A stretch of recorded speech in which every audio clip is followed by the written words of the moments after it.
How to Think About Weird Things, Critical Thinking for a New Age, Theodore Schick, Jr., Louis Vaughn. Chapter 1, Introduction, Close Encounters with the Strange. This book is for you who have stared into the night sky or the dark recesses of a room, hairs raised on the back of your neck, eyes wide, face with an experience you couldn't explain, but what about which you have never stopped wondering, was it real? It's for you who have read and heard about UFOs, psychic phenomena, time travel, out-of-body experiences, ghosts, monsters, astrology, reincarnation, mysticism, acupuncture, iridology, incredible experiments in quantum physics, and 1,000 other extraordinary things, and asked, is it true? Most of all, it's for you who believe, as Einstein did, that the most beautiful experience we can have is the mysterious, and who yet, like him, have the courage to ask tough questions until mystery yields answers. But this is not primarily a book of such answers, though several will be offered. This book is about how to find the answers for yourself, how to test the truth or reality of some of the most influential, mysterious, provocative, bewildering puzzles we can never experience. It's about how to think clearly and critically about what we authors have dubbed weird things, all the unusual, awesome, wonderful, bizarre, and antic happenings, real or alleged, that bubble up out of science, pseudoscience, the occult, the paranormal, the mystic, and the miraculous. The importance of why. Pick up almost any book or magazine on such subjects.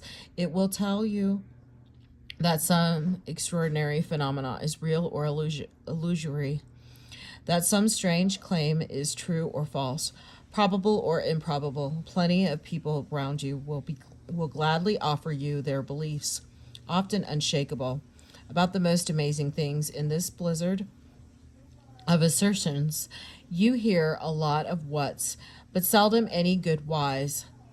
That is, you hear the beliefs, but seldom any solid reasons behind them.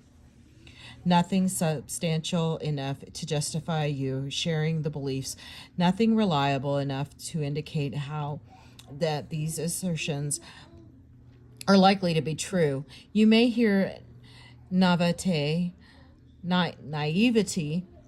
passionate advocacy, fierce denunciation, one-sided sifting of evidence, defense of the party line, leaps of faith, jumps to false conclusions, plunges into wishful thinking, and courageous stands on the shaky ground of subjective certainty.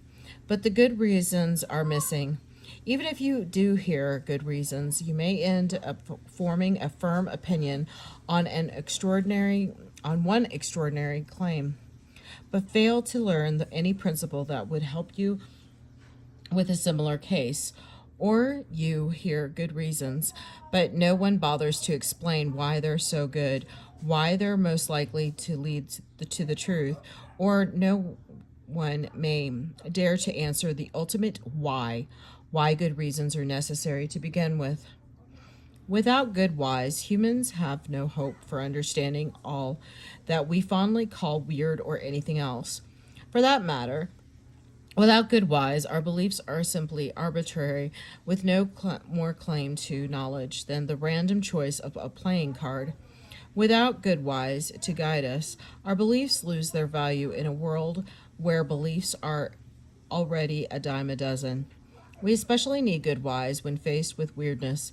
For statements about weird things are almost always cloaked in swirling mists of confusion, misconception, misperception, and our own yearning to disbelieve or believe.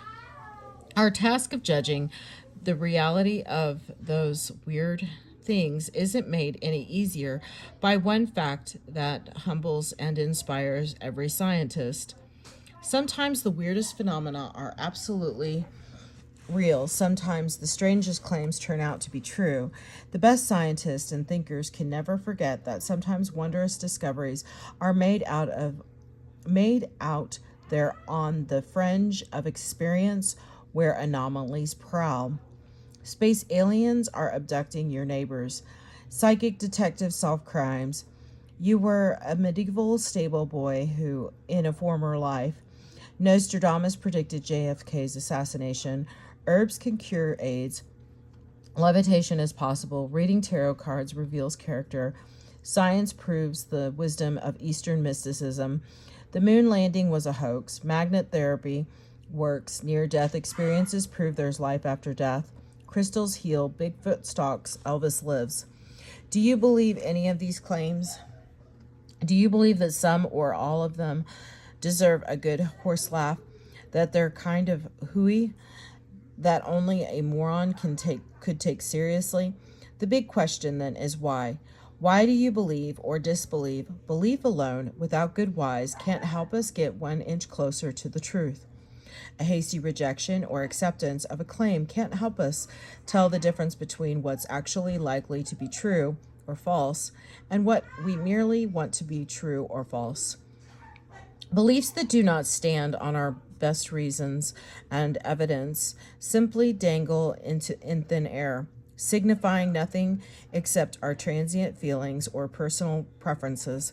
What we offer here is a compendium of good whys as clearly as we can.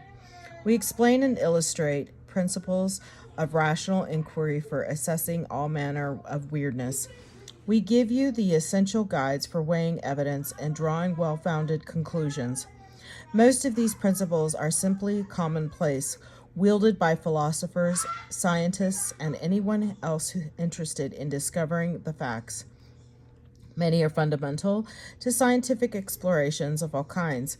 We show why these principles are so powerful, how anyone can put them to use, and why they're good, wise to begin with their more reliable guides for discovering what's true and real than any alternatives. We think this latter kind of explanation is sorely needed. You may hear that there's no reliable scientific evidence to prove the reality of psychokinesis, moving physical objects with the mind power alone, but you may never hear a careful explanation of why scientific evidence is necessary in the first place.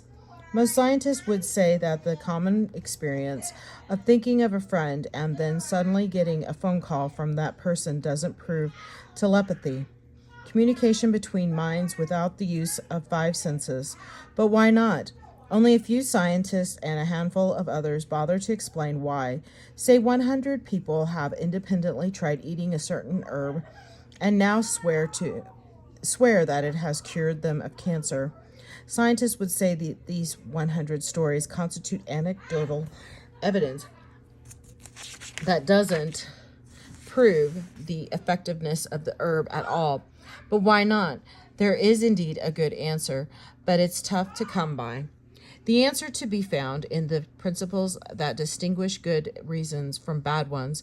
You needn't take these principles for any other statements on faith through your own careful use of reason. You can verify their validity for yourself, nor should you assume that these guides are infallible and unchangeable. They're simply the best we have until someone presents sound, rational reasons for discarding them. These guides shouldn't be a surprise to anyone, yet to many the principles will seem like a bolt from the blue, a detailed map to a country they thought was uncharted. Even those of us who are unsurprised by these principles must admit that we probably violate at least one of them daily, and so run off into a ditch of wrong conclusions, beyond weird to the absurd. To these pages, we cordially invite all those who sincerely believe that this book is a gigantic waste of time, who think that it's impossible or pointless to use rational principles to assess the objective truth of weird claims. To this increasingly prevalent attitude in all its forms, we offer a direct challenge. We do the impossible, or at least what some regard as impossible. We show that there are good reasons for believing that the following claims are in fact false. There is no such thing as objective truth. We make our own truth. There's no such thing as objective reality. We make our own reality. There are spiritual, mystical, or inner ways of knowing that there are superior to our ordinary ways of knowing. If an experience seems real, it is real. If an idea feels right to you, it is right. We are incapable of acquiring knowledge of the truth nature of reality. Science itself is irrational or mystical. It's just another faith or belief system or myth, with no more justification than any other. It doesn't matter whether beliefs are true or not, as long as they're meaningful to you. We discuss these ideas because they're unavoidable. If you want to evaluate weird things, sooner or later you'll bump into notions that challenge your most fundamental assumption. Weirdness, by definition, is out of the norm, so it often calls into question our normal ways of knowing. It invites many to believe that in the arena of extraordinary things, extraordinary ways of knowing must prevail. It leads many to conclude that reason just doesn't apply, that rationality has shown up at the wrong party. You can learn a lot by seriously examining such challenges to basic assumptions about what we know or think we know and how we know it. In fact, in this volume, you learn 3 important lessons about the above ideas. 1. If some of these ideas are true, knowing anything about anything, including weird stuff, is impossible. 2. If you honestly believe any of these ideas, you cut your chances of ever discovering what's real or true. Rejecting these notions is liberating and empowering. The first lesson, for example, comes clearly when we examine the idea that there's no such thing as objective truth. This notion means that reality is literally whatever each of us believed it to be. Reality doesn't exist apart from a person's beliefs about it. So truth isn't objective, it's subjective. The idea is embodied in the popular line, "It may not be true for you, but it's true for me," unquote. The problem is, if there's no objective truth, then no statement is objectively true, including the statement, quote, "There's no such thing as objective truth," unquote. The statement refutes itself. If true, it means that the statement and all statements, ours, yours, or anybody else's, aren't worthy of belief or commitment. Every viewpoint becomes arbitrary, with nothing to recommend except the fact that someone likes it. There could be no such thing as knowledge, for if nothing is true, there can be nothing to know. The distinction between asserting and denying something would be meaningless. There could be no difference between sense and nonsense, reasonable belief and illusion, for several reasons, which we'll discuss later. People would be faced with some intolerable absurdities. For one thing, it would be impossible to agree or disagree with someone. In fact, it would be impossible to communicate, to learn a language, to compare each other's ideas, even to think. The point of the third lesson is that if such outrageous notions shackle us, rejecting them sets us free. To reject them is to say that we can know things about the world, and that our ability to reason and weigh evidence is what helps us gain that knowledge in part. The purpose of much that follows is to demonstrate just how potent this ability is. Human reason empowers us, nothing like nothing else, to distinguish between fact and fiction, understand significant issues, penetrate deep mysteries, and answer large questions. A weirdness sampler. How many people actually care about weird things? Plenty. Book sales coverage in magazines and on television, movies, and opinion polls suggest that there's widespread interest in things psychic, paranormal, occult, ghostly, and otherworldly. A Gallup poll published in 2005, for example, shows that 55% of Americans believe in psychic or spiritual healing or the power of the human mind to heal the body. 41% believe in ESP, extrasensory perception. 42% believe that people on earth are sometimes possessed by the devil. 32% believe that ghosts or the spirits of dead people can come back in certain places and situations. 31% believe in telepathy or communication between minds without using the traditional five senses. 24% believe that extraterrestrial beings have visited Earth at some time in the past. 26% believe in clairvoyance or the power of the mind to know the past and predict the future. 21% believe that people can hear from or communicate mentally with someone who has died. 25% believe in astrology or that the position of the stars and planets can affect people's lives. 21% believe in witches. 20% believe in reincarnation, that is, the rebirth of the soul in a new body after death. There are many more extraordinary things that thousands of people experience, believe in, and change their lives because of several will be discussed in this book. Here's a sampling.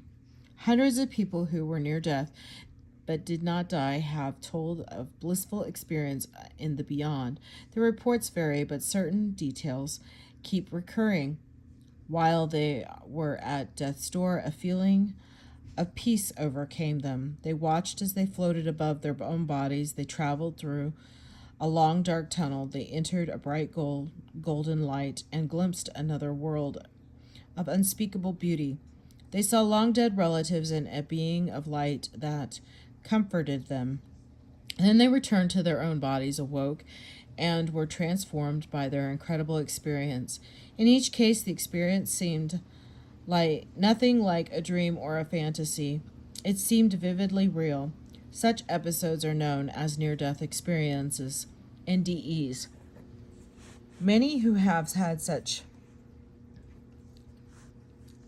experiences say that their NDEs are give undeniable proof of life after death. I will go ahead and go really close to the pseudo teachers so that you can pause this and read this at your leisure.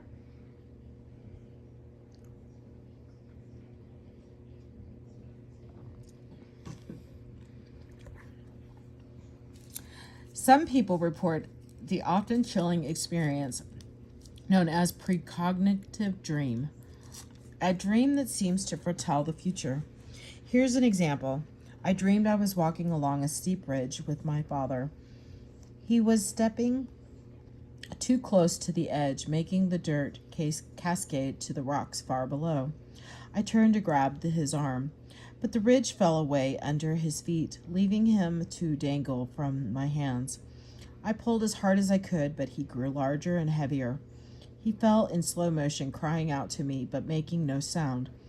Then I woke up screaming.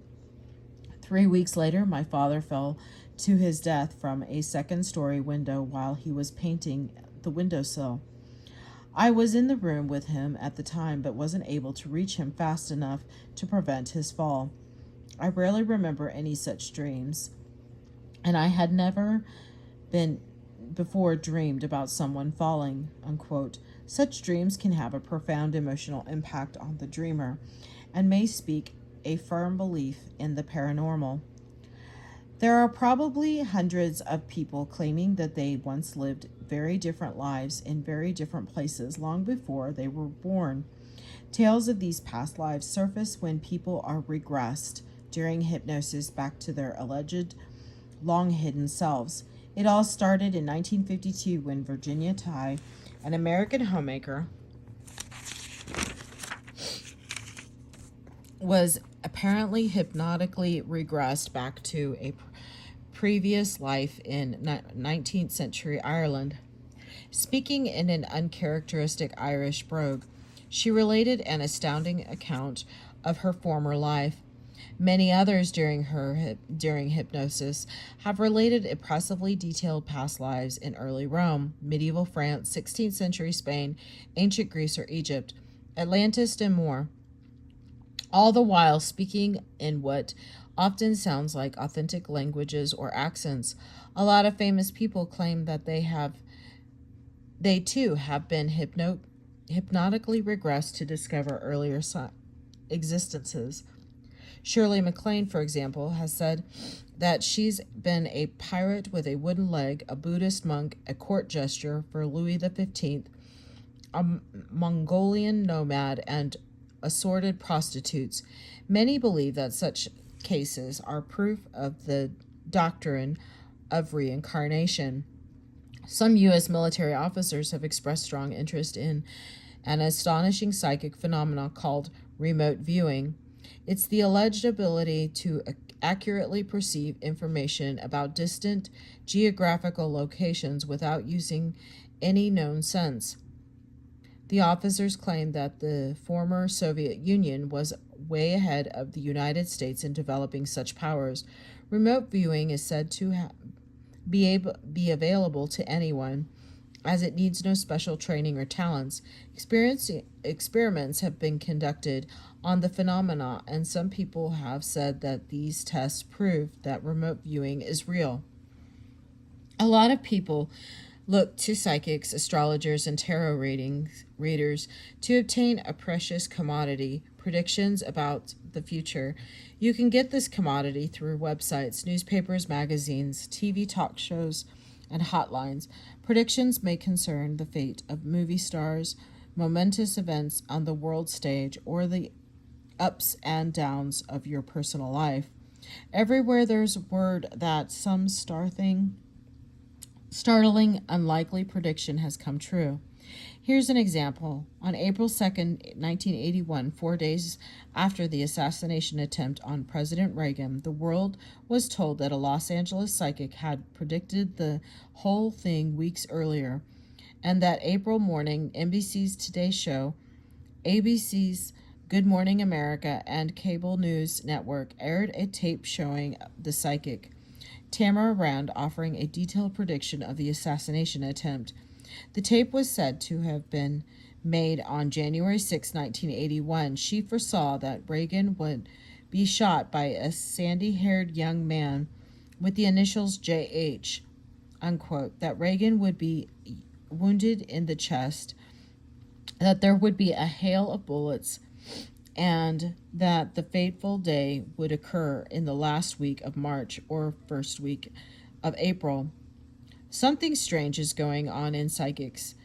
Something so strange, in fact, that some people who've bothered to think about strangeness now declare that physics is looking more and more like Eastern mysticism. This weirdness is taking place in the branch of psychics known as quantum mechanics, which studies subatomic particles, the tiny bits that make up everything in the universe. The notorious weirdness is this. In the quantum realm, particles don't acquire some of their characteristics until they're observed by someone. They seem not to exist in a definite form until scientists measure them. This spooky fact didn't sit well with Einstein, but it has been confirmed repeatedly in rigorous tests. It has caused some people to speculate that reality is subjective, that we as observers create the universe ourselves, that the universe is a product of our imagination. This quantum freakiness has prompted some people, even physicists or two, seriously to ask, is a tree really there when no one's looking? Unquote. In 1894, the Society for Psychical Research published the first survey of personal encounters with ghostly phenomena. There were hundreds of first-hand accounts by people who claimed to have seen real apparitions. A recent scholarly history of apparitions documents an unsurprising fact. People have been reporting such encounters for centuries. Today, things haven't changed much. You're likely to hear at least one first-hand account for yourself from somebody you know, somebody who says it's not a ghost story at all, but fact. Research suggests that the experiences can happen to perfectly sane persons, appear vividly real, and have a powerful emotional impact. There are also reports of people feeling a sense of presence, as though another person, invisible, is close by. There's no end to the stories of more famous apparitions, told and retold, with eerie details that raise bumps on the skin. And you don't have to read a tabloid newspaper. More reputable newspapers will do, to discover that when someone wonders who you gonna call, there are real Ghostbusters ready to handle a haunting. The Exorcist dramatized it. The Amityville Horror reinforced awareness of it. The Catholic Church endorses it. The news media eagerly report it. It is the idea of demon possession that people and places can be haunted, harmed, and controlled by supernatural entities of immense evil. A typical case: on August 18th, 1986, the Associated Press reported that demons were said to be haunting a house in West Pittston, Pennsylvania. Jack and Janet Smurl lived there with their 4 children and claimed that the demons were terrorizing them. According to the report, the Smurls said they have smelled the stench of smoke and rotten meat, heard pig grunts, hoofbeats, and blood-curdling screams and moans. Doors have opened and shut, lights have gone on and off, formless, ghostly glows have traveled before them, and the television has shot across the room. Even the family dog, a 75-pound German Shepherd, has been slammed against the wall, while Jack Smurl stood nearby, unquote. Later, Jack Smurl was quoted in the New York Daily News as saying that at least a dozen times a female demon or succubus has had intercourse with me in bed. I was awake, but I was immobile, unquote. The Smurls invited demonologist Ed Warren, who had been involved in the Amityville case, to investigate. Warren declared that several demons did indeed inhabit the house. Long ago, Earth was visited by extraterrestrial beings who imparted advanced technology and learning to primitive humans. So say many people who ask, how else do you explain the stunning engineering of the pyramids in Egypt and the New World? The ancient designs cut into the Nazca Plain in Peru that look like airfield markings meant for approaching spacecraft. The highly accurate Puri Rise map of 1513 that must have been created by some kind of aerial photography.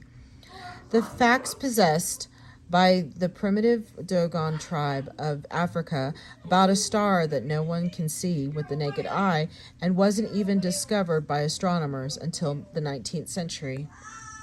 In myths and legends, they say, our ancestors told of the visitation of these gods. This theme is sounded by many, most notably Erich von Däniken in his books Chariots of the Gods, Gods from Outer Space, and von Däniken's Proof.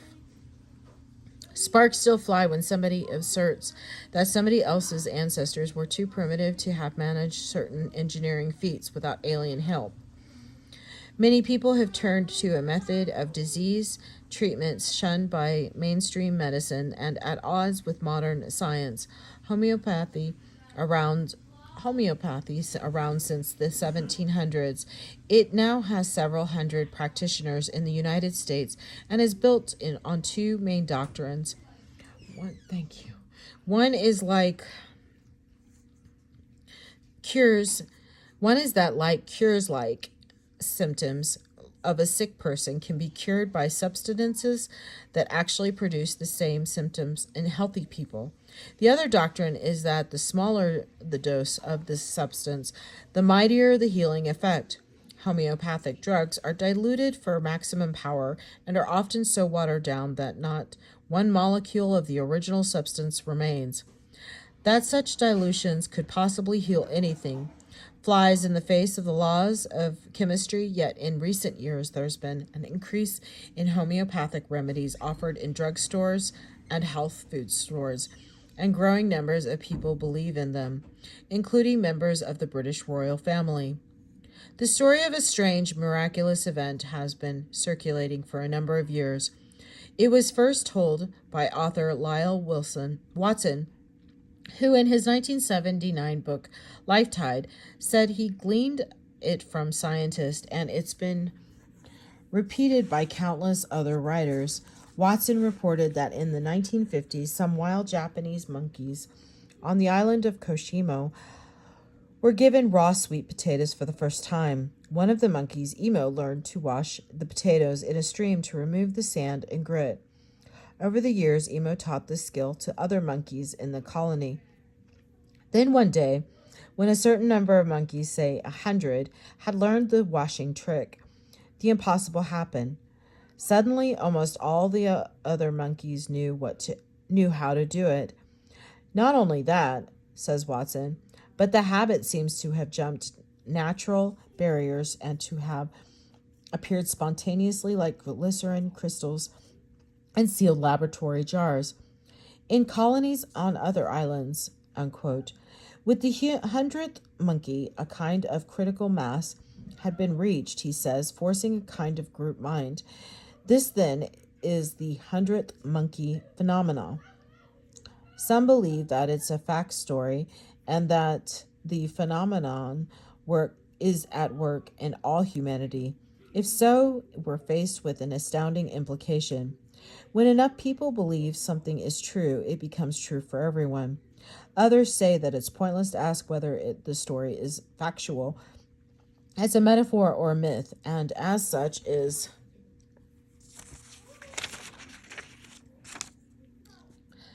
as true as science. Still, we stubbornly ask, did the incident actually happen, and does it really matter at all?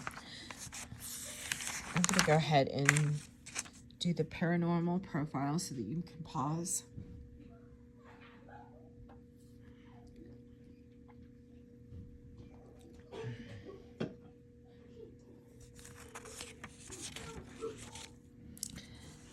Alien spirits, miracle cures, mind over matter, life after death, wonders all.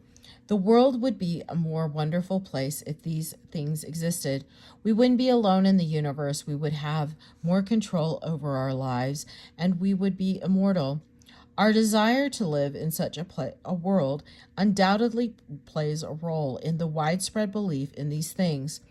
But the fact that we would like something to be true is no reason to believe that it is.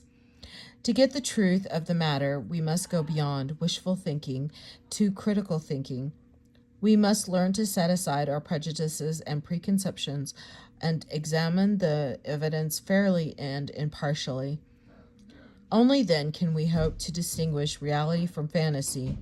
But you may object, what's wrong with a little fantasy? If someone finds a belief comforting, does it matter whether it's true or not? Yes, it does. Because our actions are based on our beliefs, if our beliefs are mistaken, our actions are unlikely to succeed. Nowhere is this more obvious than in the case of alternative medicine. Each year, Americans spend billions of dollars on bogus remedies and often end up paying for them with their lives. As attorney John W. Minor reveals, quackery kills more people than those who die from all crimes of violence put together, unquote. Not only can irrational beliefs cost us our lives, they can threaten our livelihood as well. To take but one example, tarot card readers and psychics of every stripe are only a phone call or a mouse click away, and their services are not free. Psychic hotlines have charged as much as $3.99 a minute. That comes to $240 an hour, more than most psychoanalysts get paid.